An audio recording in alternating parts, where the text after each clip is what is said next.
What is bronchial asthma? Bronchial asthma is primarily an allergic inflammation of the airways. Majority of us may mistake it to primary bronchoconstriction. The bronchoconstriction is not primary. Allergic inflammation of the airways is the primary pathology and the primary component of bronchial asthma. Secondarily, bronchoconstriction supervenes or develops. Just like fever is a secondary manifestation of typhoid. Primarily it is the intestinal infection and the Peyer's patches and the pathology in the intestines and the toxins that are released from there, and secondarily the fever is caused. Here, secondarily the bronchospasm is seen clinically, but the primary underlying event is allergic inflammation of the airways. There is what is called airway hyperreactivity, AWHR. Patient presents with recurrent wheezing, coughing and shortness of breath.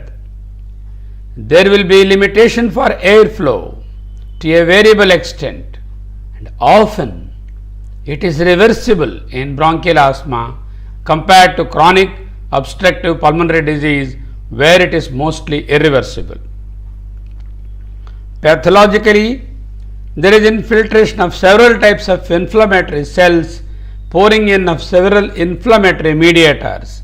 The dendritic cells, mainly the mast cells, the eosinophils, the lymphocytes, all of them accumulate at the site of this allergic inflammation, which is the respiratory tract epithelium. And there will be outpouring of leukotrienes and other inflammatory mediators.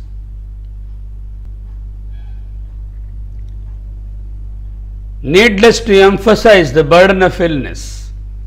Day in and day out, we see many children and adults, chronic asthmatics, acute exacerbations, status asthmaticus in our clinical practice. It is estimated that around 15 to 20 million asthmatics are there in India. A study from Delhi recently conducted has established that asthma's prevalence in school children is around 12%. Remember, as high as 12%.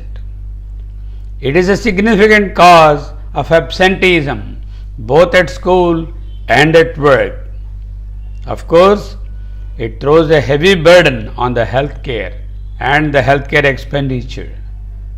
Morbidity is very high due to asthma, and mortality is also quite common in severe asthmatics. And these, remember, both morbidity and mortality are on the rise.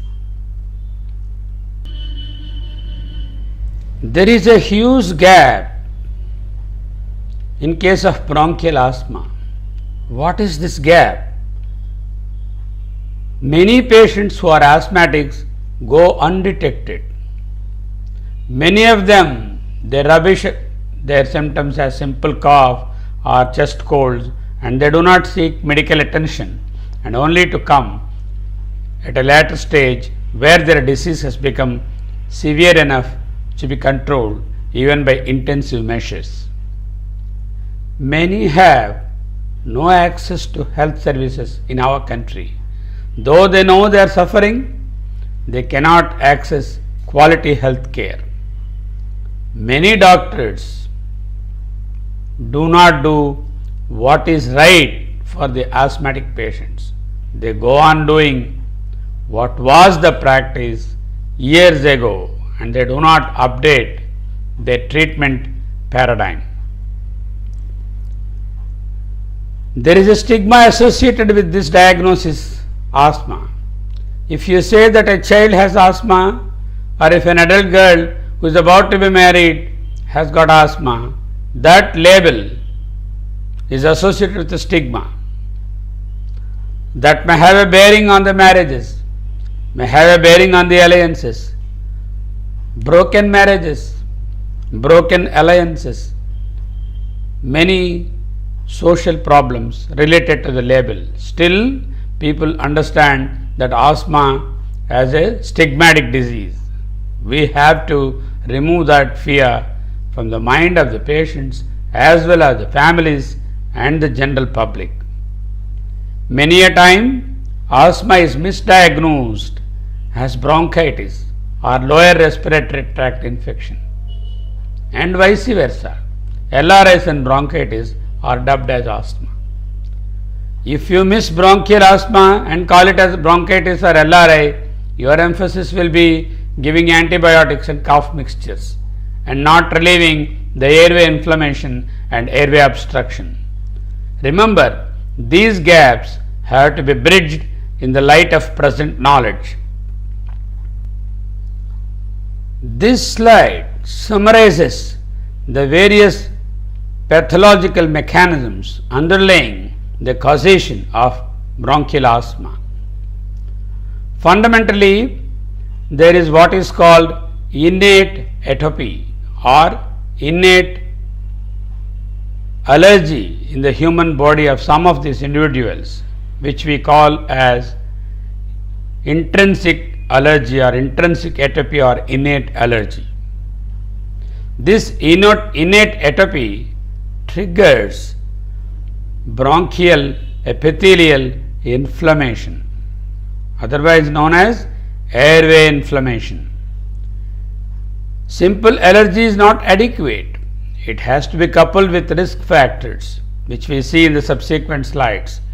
When these people with innate allergy are exposed to the risk factors for the development of asthma, inflammation is triggered. Airway inflammation leads to airway hyperreactivity, AWHR. Airway hyperreactivity causes airflow limitation. Inflammation itself increases the secretions, increases the edema of the mucous membrane, and that produces airflow limitation. Inflammation directly can cause symptoms. So, basically, inflammatory airways triggered by inherent allergy, precipitated by the risk factors, causing airway hyperreactivity, limitation to the airflow, and this limitation causing the symptoms like shortness of breath, cough, and wheeze. Of course, risk factors, when they are perpetuating, there will be exacerbations. These exacerbations will further throw a burden on already inflamed airways, which become chronically inflamed, and there will be what is called chronic asthma will develop. To understand the pathology of asthma, just look at these two diagrams on this slide. The one on the left hand side is a cross section of a normal airway. You see the patency of the airway, then this is the inner lining, the mucosal lining of the airways, and then the mucus producing glands there, then the submucosa, then the muscular layer of the airways, and there is a free communication of air in and out. This is a normal airway. In case of bronchial asthma, what will happen? There is mucosal edema, there is mucosal hypertrophy, there will be increased secretions from the submucosal and mucosal glands, and there will be filling up of the lumen with excess secretions, mucus, and the airways are plugged with these materials. There is hypertrophy of the muscle layer of the airways, and there will be airway constriction. So the secretions from the mucous glands, the excess mucus, the swollen submucosa, the bronchial constriction of the smooth muscles all lead to what is called airway obstruction in a case of obstructive airway disease. Of course, if we relieve the inflammation, reduce the secretions, increase the anti-inflammatory input and reduce bronchoconstriction. Sure, we can relieve this particular obstruction. That is why it is called reversible obstructive airway disease, also known as ROAD or simply ROAD.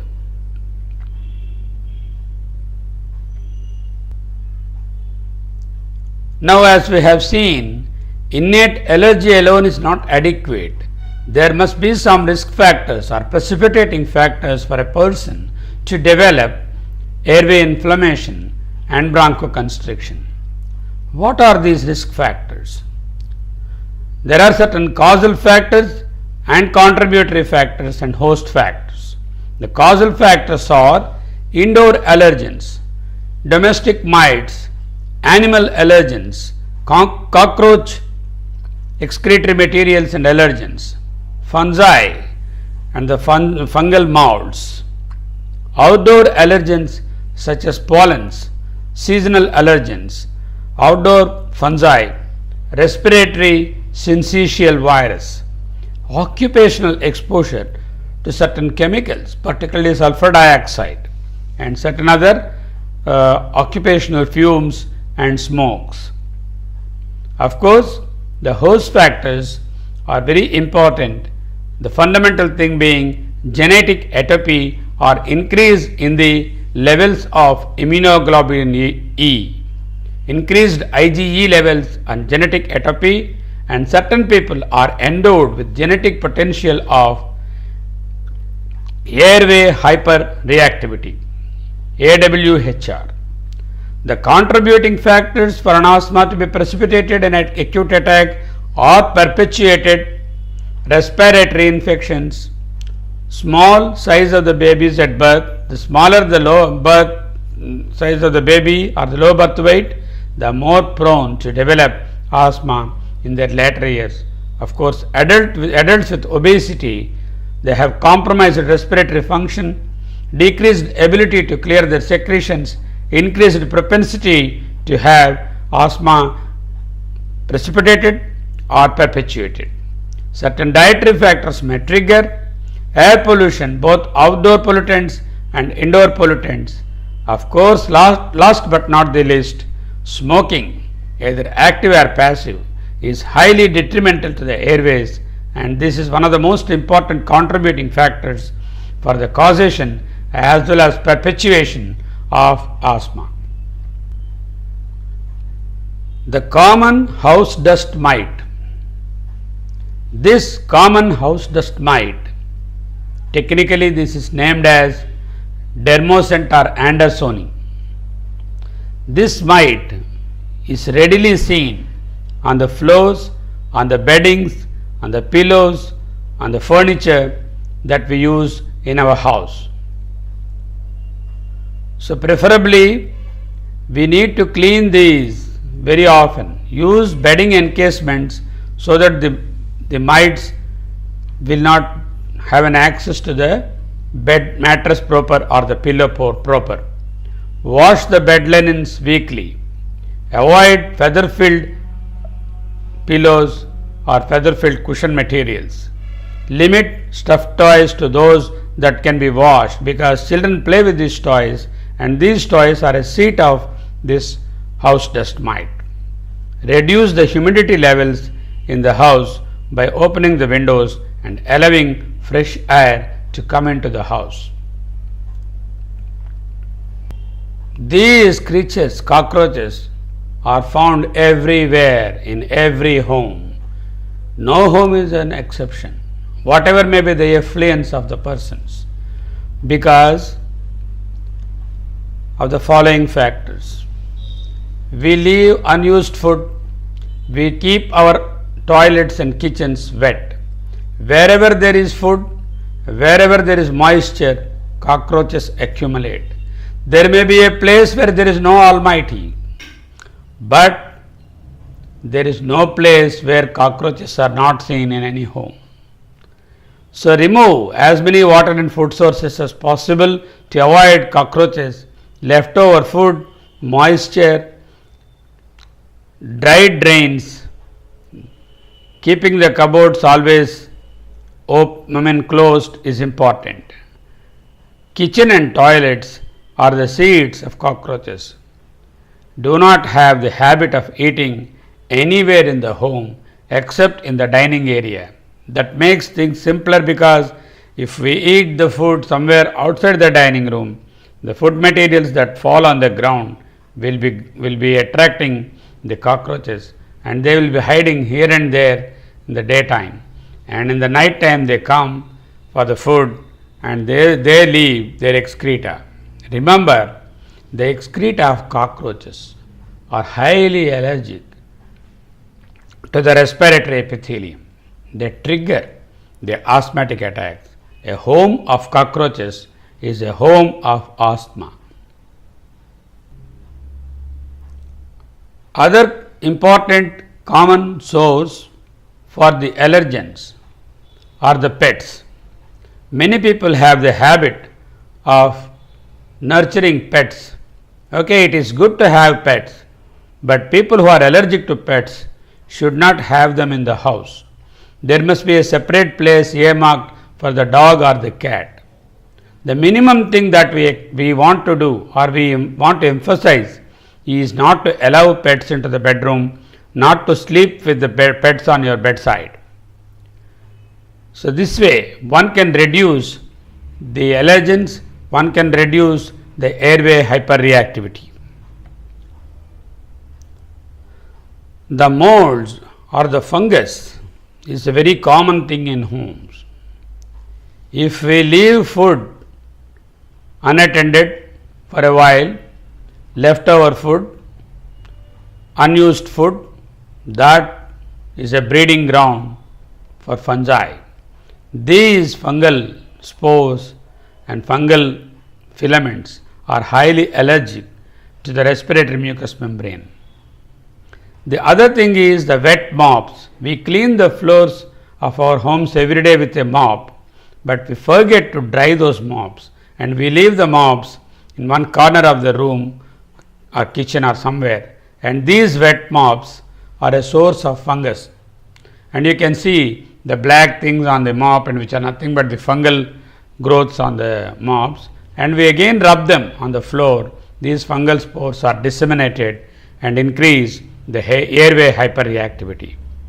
Eliminating molds, eliminating fungal growth at homes will help control asthma exacerbations.